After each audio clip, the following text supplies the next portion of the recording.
அனைவருக்கும் வணக்கம். நண்பர்களே, ஏப்ரல் 18 புனித வெள்ளி என்ற தலைப்பிலே ஒரு கவிதை படிக்கிறேன், கேளுங்கள்.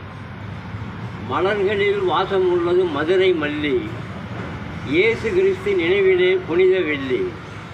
ஆண்டிலே வருவது எத்தனையோ வெள்ளி, கிறிஸ்து மக்கள் கொண்டாடுவது இந்த வெள்ளி. இயேசு கிறிஸ்து வாழ்ந்தார் வறுமையிலே, அவர் வாழ்நாளை கழித்தார் கொடுமையிலே.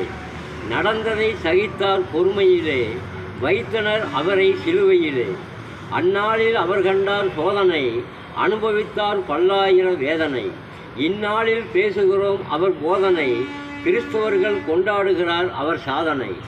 கிறிஸ்தவர்கள் அனைவரிடமும் பொறுமை, அதுவே அவர்களுக்கு பெருமை. அவர்களின் நடவடிக்கையோ அருமை, தன் உழைப்பிலே காட்டுகிறார் திறமை. புனித வெள்ளி அனைவருக்கும் சொந்தமானது, இயேசு கிறிஸ்துவின் பெருமை உலகறிந்தது. அனைவரும் கொண்டாடலாம் இனிமையாக, இதை எண்ணி மகிழ்ந்திடுவோம் புனிதமாக. நன்றி, வணக்கம். படைப்பு வெங்கடேசன் மேச்சேரி.